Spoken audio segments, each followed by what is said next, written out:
Bien, está con nosotros Eduardo Levi Yeyati, es economista, forma parte del equipo de Melconian, ¿correcto? El equipo de Juntos. El equipo de Juntos, Sí.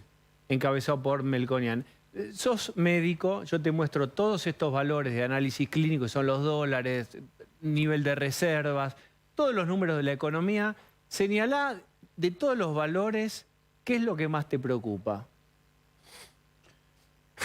Todos, pero particularmente el tiempo que tenemos hasta el cambio de gobierno. Porque lo que ves acá es un lento derrape con intervención, porque el Banco Central de hecho intervino hoy. Lo ha vendido, no sé, 100 millones de dólares. Y dólares que no tiene. Y tenés, hay una suerte de déjà vu, porque tenés hacia adelante dos opciones, que es lo que la gente mira y por eso busca cobertura en el dólar. O ajustás un poco el tipo de cambio oficial, al estilo de Massa, y el problema ahí es quedarte corto, o ajustás mucho el tipo de cambio oficial, en cuyo caso el problema es que se trasladan los precios y no puedes controlar la inflación. O en el caso de Milei, prometés un plan que implica, no sé si llegás, porque yo no creo que puedas dolarizar, pero implica sí una fuerte depreciación, del mismo modo en que la convertibilidad de Cavallo generó una inflación muy alta y una movida del tipo de cambio, porque todo el mundo sabía que íbamos a fijar el tipo de cambio a un nivel más alto. Nosotros a veces pensamos en el gobierno de Menem como en dos etapas, el primer Menem y el segundo Menem. El primero era bueno, el segundo era malo, pero hubo un primer Menem, hubo tres etapas. El primer Menem tuvo dos hiperinflaciones y un plan de reestructuración de depósitos. El previo a Cavallo. Exacto, que fueron 20 meses. Tuvo Herman González. Y tuvo a Roy Rapanelli también. Estuvo Roy, que duró 2 semanas porque murió. Estuvo Néstor Rapanelli, que lo reemplazó. Todo eso era parte del plan Boone-Hayborn, Sí. que era un plan que improvisaron. Acordate que él venía con su dolarización al salariazo y la revolución productiva. Sí. Después llegó, hizo otra cosa. Fue con una empresa que supuestamente le iba a proponer dólares y tenía un plan armado. Orlando Ferreres organizaba un equipo de técnicos, tenía un plan armado. Ese plan duró poco. Hacia fin de año ya teníamos fuerte presión inflacionaria. Hubo una securitización, una reestructuración de la deuda del Banco Central, lo que serían ahora las LELIQs, y obviamente una reestructuración de los depósitos que son la contracara de la LELIQ. Porque cuando uno pregunta por las LELIQ se olvida que las LELIQ son tus depósitos. Entonces, uno se olvida de todo ese proceso. Y después hubo todo un año con Javier González Fraga en el Banco Central, en donde se calmó, se apreció un poco la moneda. Y ese fin de año la perspectiva de una convertibilidad que iba a tomar el dólar más alto generó 2 meses de inflación del 20-30%. ¿Por qué estás contando todo esto? ¿Por qué es para vos importante traer toda esa precuela del gobierno? ¿Qué nos enseña según vos eso? Mira, lo primero que te enseña es que la improvisación en el medio de una alta fragilidad financiera nominal te lleva a más fragilidad financiera y nominal. Si vos pensás, si alguien en este país piensa que una hiperinflación en noviembre te abre las puertas para una estabilización en diciembre, les recuerdo que hubo una hiperinflación en el gobierno de Alfonsín y cuando cayó el gobierno de Alfonsín hubieron 2 hiperinflaciones más. Entonces, la improvisación te mata acá. Y a mí me asusta mucho... Estoy obligado por contrato entonces a preguntarte si vos ves riesgo de hiper. Sí, claro. Riesgo de hiper depende de cuánto ajustes el cepo. Si vos tenés un cepo muy ajustado, vas a tener alta inflación. Ahora y si vos liberás el cepo... digamos, luces largas es de acá a diciembre ahora. De acá a diciembre posiblemente no liberes... O a octubre, ¿eh? Ahora, 3 semanas. De acá a diciembre posiblemente no liberes el cepo, porque no estás en condiciones de hacerlo, y el cepo de alguna forma te contiene. Entonces, en vez de tener una inflación del 80%, por no decir el 200% de julio del 89, del 80, 90%, para tener eso deberías tener una fuga del dinero hacia otros activos, en particular el dólar, que hoy no podés tener. Pero podés tener una inflación del 20%, sí, claro. Bien, del 20 mensual. Después de las elecciones ahora en 3 semanas, ¿ese resultado qué puede generar? ¿Cuáles son los escenarios según quién pase a balotaje? Yo creo que un balotaje, obviamente soy parcial y acá creo que está claro. No, pues estamos hablando de aceleración inflacionaria, por eso. Yo creo que un balotaje entre Milei y Massa amplifica mucho la probabilidad de una aceleración de la llamada nominalidad. ¿Por qué? Porque no queda muy claro qué es lo que va a hacer Milei y queda muy claro qué es lo que está haciendo Massa. O sea, Massa está, si se quiere, hablándole al desaliento de la angustia de la población argentina, básicamente dándole dinero que no tiene y que va a pagar si llega a ser presidente, cuando sea gobierno. ¿Sí? Cuando sea gobierno lo va a pagar. ¿Cómo lo puede pagar? Con algún tipo de confiscación de los activos argentinos, securitización de depósitos, impuestos patrimoniales. O lo puede pagar licuando esa deuda con hiperinflación. Eduardo... Emitiendo. Y Milei hoy propone una dolarización que es muy difícil de ver en la práctica. Para el mercado, incierto es peor que malo. Y hoy Milei es un tipo que nadie termina de entender cuál es el plan y cómo lo va a ejecutar o qué capacidad de ejecutarlo tiene. Entonces, Milei es miedo para el mercado, es incertidumbre para el mercado. Sergio Massa en un balotaje es vida del kirchnerismo después de las elecciones. Y eso, perdón. ¿Qué representa? No, pero no es partidario lo que estoy diciendo. Es lo que recojo de la fuente. Yo también te pregunto bueno, por eso, pero déjame terminar esa idea. Entonces digo, y Sergio Massa es continuidad del gobierno. Ahora, para el mercado es igual también hay miedo y dificultad en pensar que el balotaje es entre Milei y Patricia Bullrich y ver cómo se comporta el gobierno fuera del poder. ¿Cómo se comporta manejando la economía el ministro de Economía que pierde las elecciones y cómo se comporta el gobierno sabiendo que pierde el poder? Todo es incertidumbre y son malas noticias para el mercado financiero. Creo de todas formas que un balotaje, de vuelta, obviamente que soy parcial, un balotaje entre Juntos y Milei con una probabilidad, yo diría, muy alta de que gane Juntos, aunque más no sea por el temor que genera Milei, genera un ancla mucho más válida, que era el ancla que teníamos hace 2 meses, de hecho. Mucho más estable que la posibilidad o la opción entre Milei y Massa en el caso de que vayan ellos a ¿Qué pasa? Pero, ¿qué pensás que haría el gobierno, Massa como ministro de Economía, si quedara él afuera del balotaje? Digo, ese escenario que recién describía Ceci, uno le provoca mucha incertidumbre en cuanto a lo siguiente. No les va a importar más nada. O sea, uno imagina, van a liberar todo, que se destruya todo, que explote todo, total. ¿Se va a ocupar Milei o se va a ocupar Bullrich? Mira, no creo, porque lo que a mí me preocupa es que, fíjate que hoy el gobierno tiene un horizonte de 3 semanas, básicamente. ¿Sí? Y después si entra al balotaje tendrá un horizonte de 4 semanas.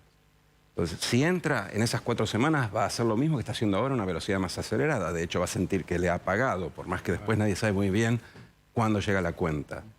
Si queda fuera, uno puede especular que o tira la toalla o dice, bueno, trato de, como decía Hernán Lacunza, estacionar el barco de la mejor manera posible, porque la política siempre te da revancha y finalmente alguien va a tener que quedarse dentro del peronismo, el problema acá es que reinventando el peronismo post-kirchnerista, si es que eso existe. El problema es que este gobierno tiene varias cabezas y yo escucho lo mismo cuando consulto a fuentes en el mundo financiero y empresario, tener esa perspectiva de pensar que Sergio Massa es alguien que va a querer tener una salida racional, pero el kirchnerismo no se ha comportado como el mejor perdedor en las elecciones, ¿no?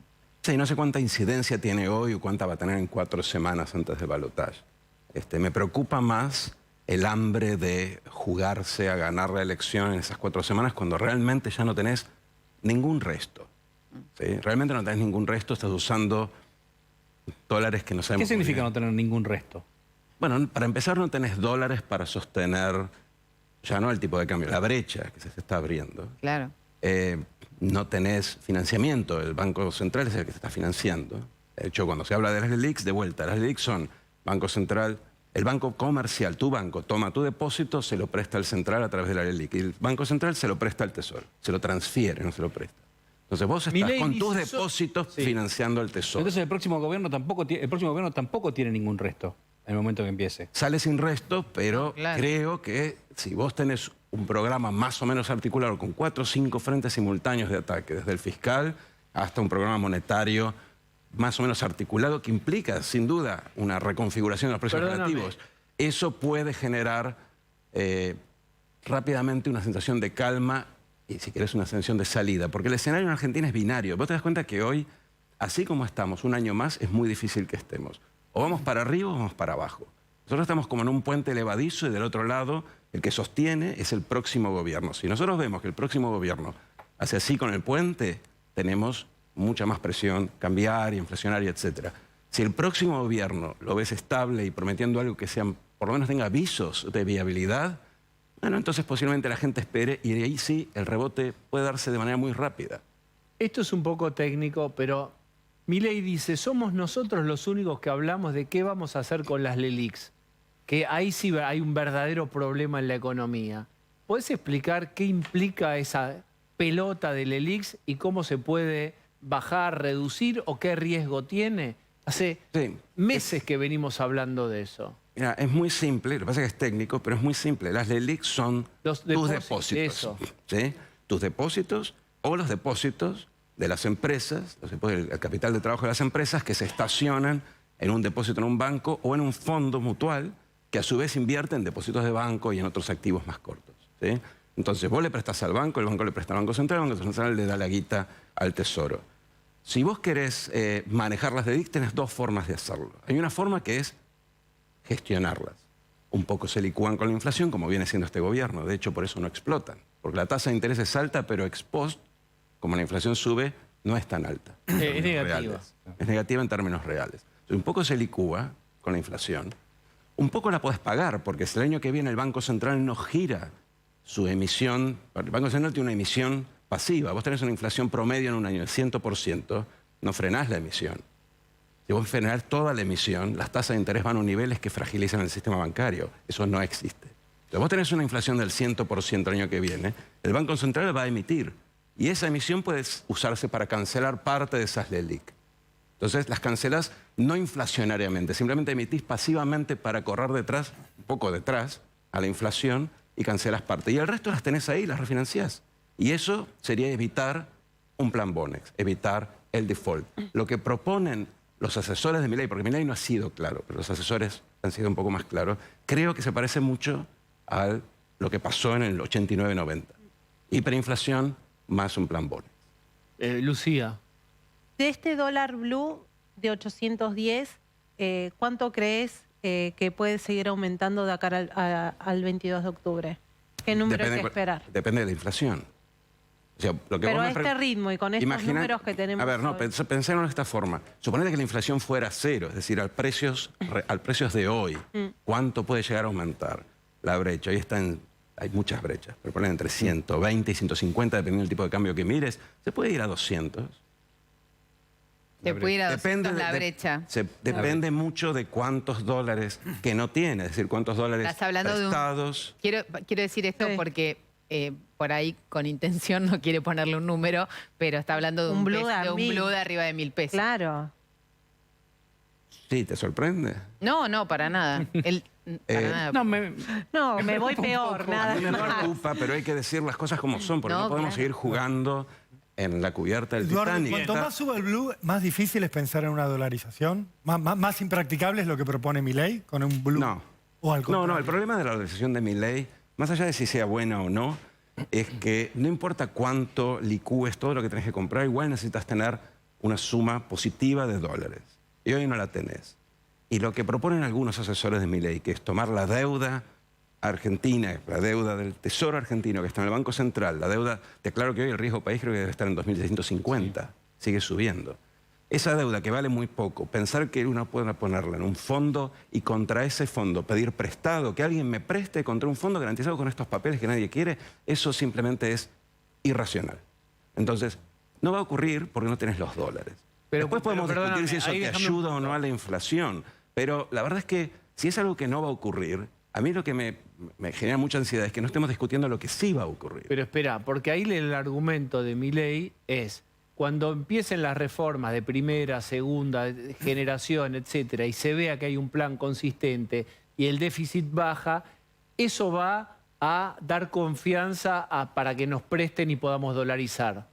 Eso dice ahora, al principio decía otra cosa, pero la idea de que no es de entrada. Cuando vean que las reformas van en serio, que la motosierra va en serio, etcétera, cuando se ordene un poco la macro, ahí sí van a prestar. Yo estoy de acuerdo con eso, estoy de acuerdo. Si vos estabilizás la economía, después podés pensar si te querés dolarizar o no.